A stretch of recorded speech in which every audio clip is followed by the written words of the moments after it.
Selamat pagi anak-anak. Pagi, Ibu.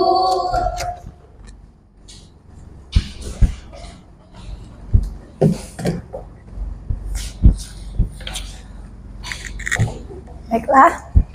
Assalamualaikum warahmatullahi wabarakatuh. Waalaikumsalam warahmatullahi wabarakatuh. Gimana kabarnya hari ini?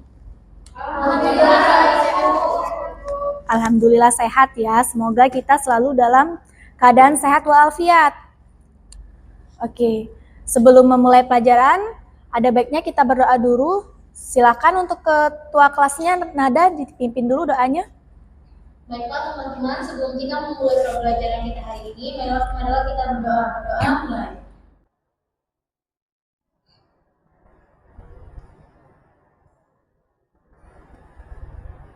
Berdoa selesai. Baik, terima kasih Nada. Ibu mau mengabsen dulu nih sebelum memulai belajar. Jadi siapa yang tidak hadir? Alhamdulillah hadir semua ya, luar biasa banget antusiasnya hari ini. Oke, jadi sebelum Ibu menjelaskan materi kita pada hari ini, Ibu mau tanya nih, siapa yang masih ingat pada pertemuan kemarin itu kita belajar tentang materi apa? Ada yang masih ingat? Oke, silakan Desta. Tentang pendapatan nasional, Bu. Iya, betul sekali. Nah, ada yang masih ingat nggak apa itu pendapatan nasional?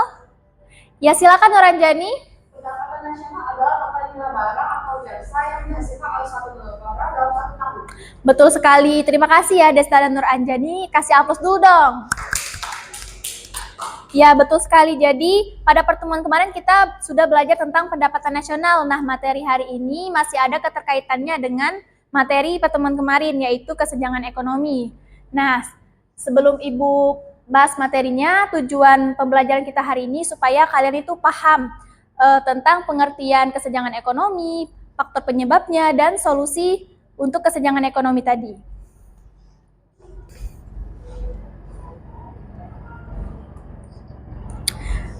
Perhatikan gambar berikut ini. Nah, siapa nih yang bisa menyimpulkan? Ada apa sih dengan kedua gambar ini? Ya, silakan Puput. Itu terjadi ketimpangan, Bu, karena ada yang rumahnya sangat bagus dan ada yang rumahnya sangat jelek. Ya, betul sekali Puput. Ada lagi yang ingin menambahkan? Saya, Bu, Silakan Nada. gambar ini memperlihatkan pemandangan dua sisi kehidupan yang sangat berbeda secara berdampingan, Bu, di mana satu bagian terlihat hunian yang mapan, sementara di bagian lainnya tampak pemukiman sederhana. Di bagian sungai yang kondisinya cukup memprihatinkan. Perbedaan ini menjadi gambaran nyata mengenai tantangan pemerataan kesejahteraan di Indonesia. Ya, tepat sekali jawaban Puput dan Nada. Tepuk tangan dulu dong. Jadi, Ibu akan menambahkan, jadi gambar tersebut menunjukkan kesenjangan yang sangat kontras dalam kehidupan masyarakat. Di mana di sebelah kiri terlihat rumah mewah dengan bangunan yang megah, lingkungan yang sehat, dan tertata rapi. Ini jelas mewakili kehidupan kelas atas atau biasa yang kita sebut kaya. Sedangkan di sebelah kanan itu terlihat lingkungan rumah dengan lingkungan yang sangat kumuh. Bangunannya sederhana dari kayu dan seng. Ini jelas mewakili kehidupan kelas bawah yang biasanya kita sebut miskin. Nah, gambar tersebut menjadi simbol bahwa dalam satu wilayah yang sama bisa terdapat dua realitas kehidupan yang sangat berbeda. Oke, sebelum Ibu lanjut, Ibu mau tanya nih, ada yang tahu nggak apa itu kesenjangan ekonomi? Saya, Bu, Ya, silakan Desta. jadi kesenjangan ekonomi itu merupakan kondisi ketidakseimbangan distribusi antara pendapatan, kekayaan, atau sumber daya yang dapat diakses oleh sekelompok masyarakat, baik yang miskin ataupun yang kaya. Ya, betul sekali. Ada yang ingin menambahkan? Saya, Bu, Silakan Isna. sama kayak Desa tadi, Bu, itu keseimbangan dalam memenuhi kebutuhan antara berbagai kelompok yang meliputi kesenjangan pendapatan, kesenjangan sumber daya alam. Betul sekali ya jawaban Desta dan Isna. Beri tepuk tangan dulu. Oke, jadi benar ya.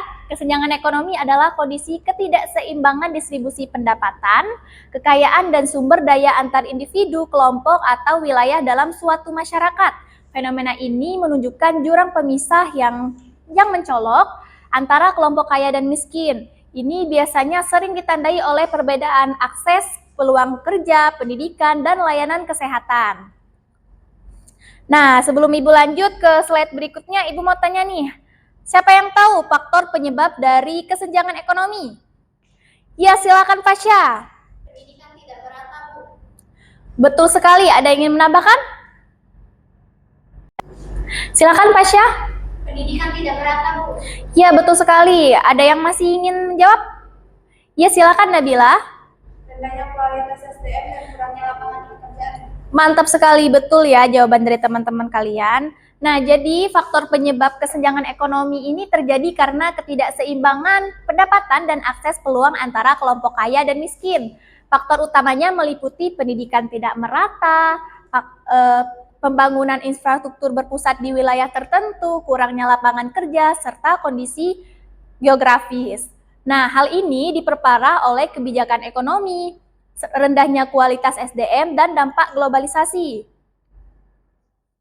Kesenjangan ini juga menyebabkan kelompok 20% terkaya cenderung menguasai sebagian besar kekayaan negara, sedangkan kelompok 40% terbawah itu mengalami penurunan kontribusi ekonomi. Nah, Ibu mau tanya nih, ada yang tahu nggak solusi dari kesenjangan ekonomi itu apa? Silakan Puput. Yang pertama itu pemerataan pendidikan, lalu penciptaan lapangan kerja, bantuan pasar, pemerataan pembangunan, dan meningkatkan keterampilan skill. Ya, betul sekali. Ada yang ingin menambahkan? Silakan Nur Anjani. Jadi bisa juga pemerataan infrastruktur sama pemerataan sekolah-sekolah yang bisa. Juga bisa membuat lapangan pekerjaan. Iya, betul sekali ya jawaban dari teman-teman. Tepuk tangan dulu dong, jawabannya bagus banget. Oke. Jadi benar, solusi dari kesenjangan ekonomi itu sendiri itu memerlukan pendekatan holistik, meliputi peningkatan kualitas pendidikan dan kesehatan secara merata, pembangunan infrastruktur di daerah tertinggal, serta pemberdayaan UMKM melalui pemodalan dan pelatihan. Nah, ada juga kebijakan fiskal progresif, reformasi perpajakan, dan perlindungan sosial, yaitu subsidi tepat sasaran juga krusial untuk redistribusi pendapatan. Nah, tidak terasa ya, pembelajaran kita sudah di akhir. Nah, jadi ada yang mau membantu Ibu menyimpulkan pembelajaran hari ini enggak? Silakan Dinda. Jadi untuk kesimpulan pada pembelajaran kita hari ini yaitu kesenjangan ekonomi itu merupakan kondisi ketidakseimbangan distribusi pendapatan, kekayaan dalam suatu masyarakat. Faktornya itu diantaranya meliputi pendidikan yang tidak merata dan solusinya meliputi peningkatan kualitas pendidikan dan kesehatan secara merata. Ya, betul sekali Dinda. Nah, ini ya kesimpulan pembelajaran kita pada hari ini, yaitu kesenjangan ekonomi adalah tantangan pembangunan yang serius, bukan sekedar perbedaan pendapatan, tapi ketimpangan ini dipicu oleh ketidakseimbangan akses pendidikan, kesehatan, dan peluang ekonomi. Jika dibiarkan terus-menerus, kesenjangan dapat menghambat pertumbuhan ekonomi anak-anak. Nah, jadi oleh karena itu diperlukan kebijakan yang redistributif, seperti penguatan pendidikan dan pemerataan pembangunan infrastruktur untuk menciptakan keadilan sosial. Nah, sebelum Ibu tutup, Ibu punya sedikit motivasi nih untuk kalian semua. Jadi kesenjangan ekonomi itu nyata, tetapi masa depan kalian tidak ditentukan oleh hari ini. Nah, dengan belajar kerja keras dan kepedulian, kalian bisa mengubah hidup sendiri dan membantu semua orang. Mulai dari hal kecil, karena perubahan besar dimulai dari hari ini.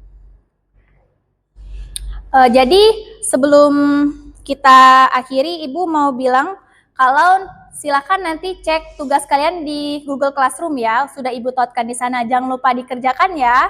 Semoga pembelajaran hari ini bermanfaat untuk kalian semua. Ibu akhiri, wabillahi taufiq wal hidayah. Wassalamualaikum warahmatullahi wabarakatuh. Waalaikumsalam warahmatullahi wabarakatuh. Sama-sama, terima kasih anak-anak.